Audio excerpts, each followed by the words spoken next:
This project will require 4 colors. The yarn weight and hook size you use is pretty much irrelevant. I'm going to use a 6mm crochet hook and some yarn that fits to that. And to work on this project, you can either take a screenshot of this image I'm going to put on screen, or you can click the link in my description that takes you to a stitch fiddle, just like what I'm looking at on my screen right now. It is this stitch fiddle website, as you can see up top right there, where you can click on each row individually and work up easier. So for beginners, I would definitely recommend going on it. It's free of charge. It doesn't cost anything. This will take you my link. All right, to start off, as you can see, first of all, we have 2 rows of white to make a slip knot. And now we are going to chain 17, since that is what the pattern requires.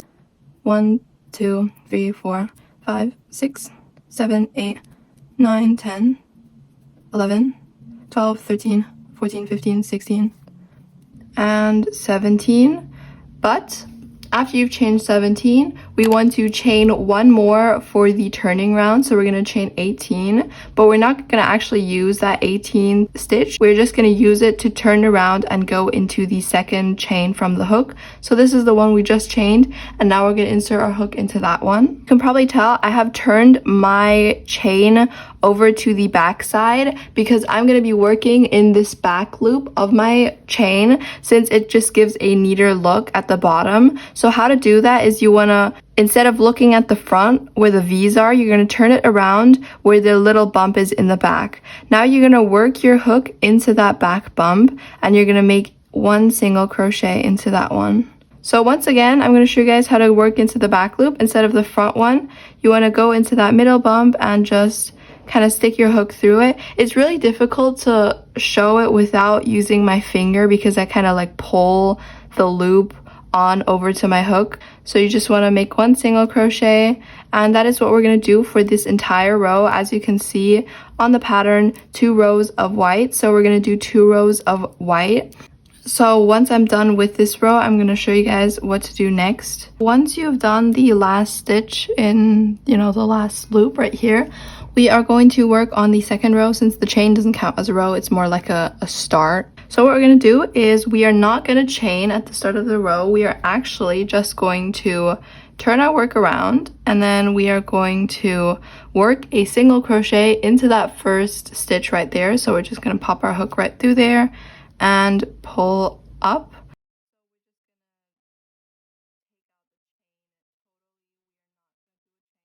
And now we're just going to continue with another single crochet row, since that is what the graph says. So 1 more single crochet row.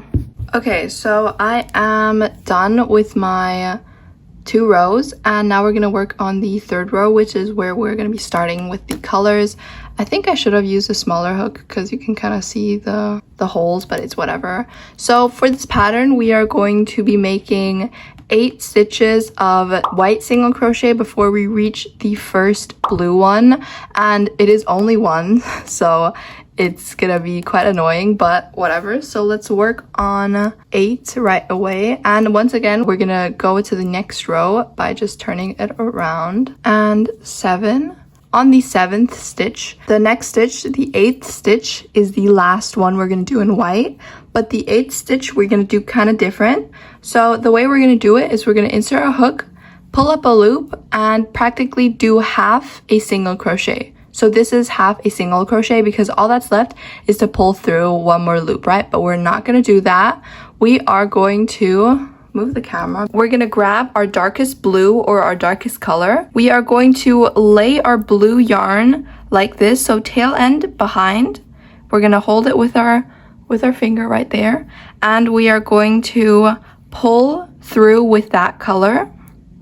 Now we're going to tighten up the white a bit so it's more secure. And now we have successfully switched colors to the blue. Since it is only 1 blue stitch, it's going to be quite unsatisfying how we're going to do it. The way we're going to do it is just like how we did it just now. We're going to insert a hook, pull up a loop, and that is it. That's literally it because we're only doing 1. So we're gonna grab our white one again from behind. And from now on, you wanna put every single one of your color switches slash tail ends in this side, because the front is gonna be the clean side and the back is gonna be the one with all the random ends, right? So we're gonna grab our white and pull through.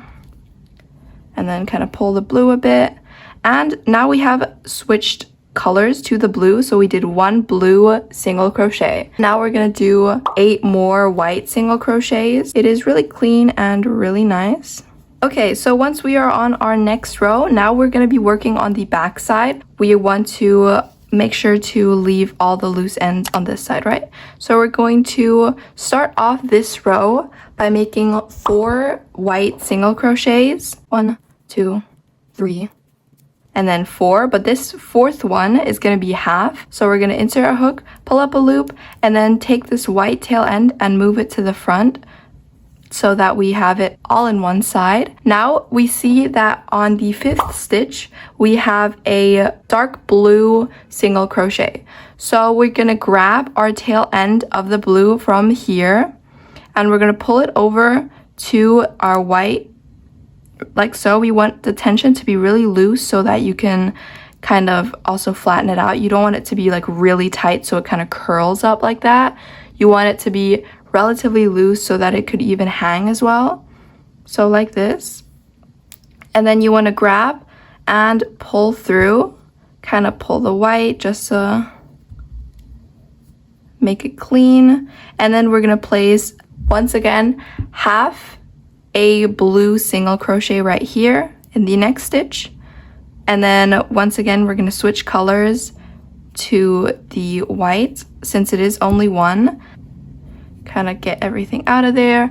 And now we're going to make 2 more white single crochets. So 1 and 2, but on the second one, we are once again going to make half one, and then we're going to switch again to the blue. So we're going to put the white yarn back, grab the blue one, pull the blue one through, and then place half a blue one right here, and then move it back once again, grab the white one and pull through, and then make half a white one, and then switch to blue again. So this row is really complicated just because we're switching colors so fast, but it will get easier soon, and plus getting the hard part done first is kind of more satisfying because then you don't have to worry about it for later. Once again, we're going to do 1 half blue one and then switch colors. So basically tapestry work is just switching colors, and using Stitch Fiddle makes it super easy to see what row you are on. Okay, let's switch colors once again. And now we have to do 2 more until we switch colors again. And then do half one again. So this row was really complicated. The next one is going to be similar. It's going to be really spotted, but that's the bottom of the jellyfish. And once we do the last single crochet right here, we can actually turn it around, but be careful that you don't tangle it, especially because the other tail end of my blue yarn is here for some reason. This is somewhat how it should look like. And now we're going to work on the 5th row, if I'm not mistaken.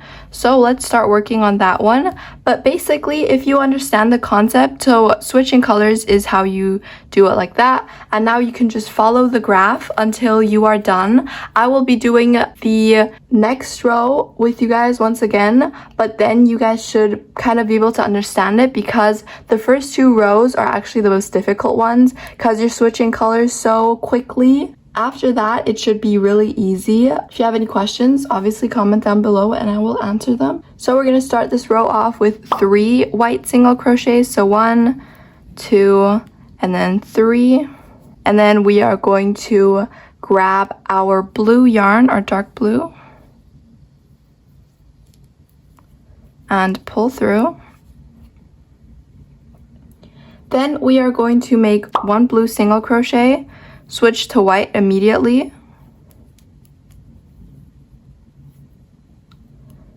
1 white, switch to blue immediately,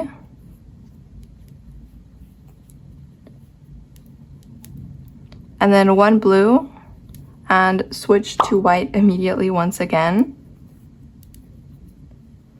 and then we are going to make 1 white single crochet. Once again, switch to blue immediately. But now we're actually going to be joining in our lightest blue color.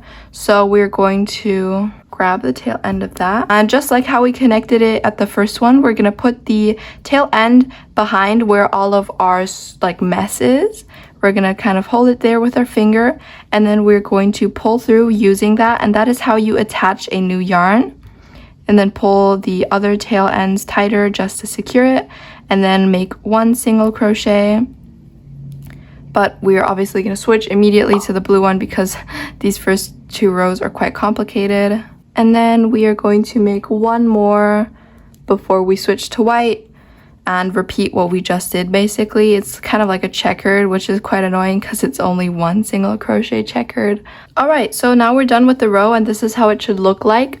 This is quite a difficult pattern if you are a beginner tapestry worker, but if you have already completed those heart tutorials, you should know how to do the basic color changings. This is just a step further of difficulty. I feel like I don't need to explain anything anymore, although if you have questions, let me know down below. Now I will just actually finish this entire piece. So I just got done with working on the bottom half, aka the complicated part of the jellyfish, and now I'm going to move on to the top part. And 2 PSAs that I just wanted to mention. It is totally normal for the bottom part to be kind of bulked up because of the constant color switches. It is going to flatten out after you make the top part, so don't worry about that if yours is a bit more bulky. And next is the fact that when you are working on the top part, you can see that it is not actually parallel. It is one side is specifically the right side and one side is specifically the left side. So it is not interchangeable. So whenever you are done with a row and you are turning around, make sure you're going to continue working on the correct side. So if you're working from left to right and you turn around, make sure that you're actually working from right to left and not looking at the graph from left to right. Okay, so I just finished the jellyfish tapestry. I made it in 1 sitting. It was relatively easy and it was really fun to make. What I'm gonna do actually is cut this off. So what I'm gonna do is a chain 1 and then pull it tight and then cut off, although I don't know if I can find my scissors, and then cut off average length. Doesn't need to be too long. Move it aside, and now we're gonna work on attaching this again, or if you want to, you can also like finish it here, but I think giving it a border is really cute. Grab a hook size smaller.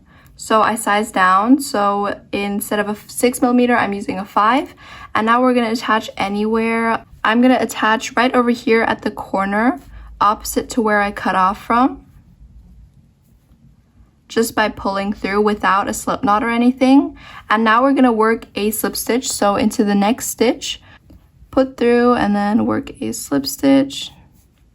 And then into the next row, I'm referring to each stitch as a row because it is a row. I mean, we're just gonna go into like every single row and work one slip stitch into every single row, since, you know, a row is kind of like a stitch. So we're just gonna work in here like that, and as you can see, it gives this like kind of border. Once you reach the corner, what we're going to do is we are going to work 1 slip stitch into the corner and then just 1 into the next stitch. So we're just gonna kind of round off the corner over there. This goes for every corner. And now where we're at the single crochet part, so where we're at the top of the single crochet, we're just gonna insert our hook into the actual stitch. This is how it should look like after you slip stitch around the edges. I feel like it like makes it more framed, and I really like how it looks. I will definitely do that for my other ones because I actually did not do it for my other ones, but like it's super cute, right? But now at the end, I'm going to cut off a longer tail end and not chain 1 because I think I'm gonna weave it in so that there's not this like bulge of the chain 1 that you do at the end, right? So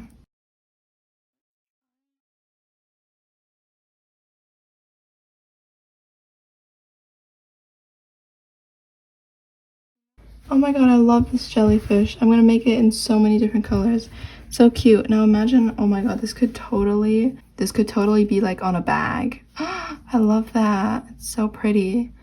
Oh, and for the backside colors, since you have so many colors, all you want to do is just cut it off. I mean, like so. And then personally, I choose to ignore this because there's no way of it opening up. If you don't like it, I would recommend watching a tutorial because I have never in my life weaved in a tapestry loose end. I mean, I don't even know what to do in this situation, so yeah. But this is how it looks like. I love it. I hope you guys enjoyed this video. If you did, please make sure to leave a like and subscribe, and see you guys next time. Bye.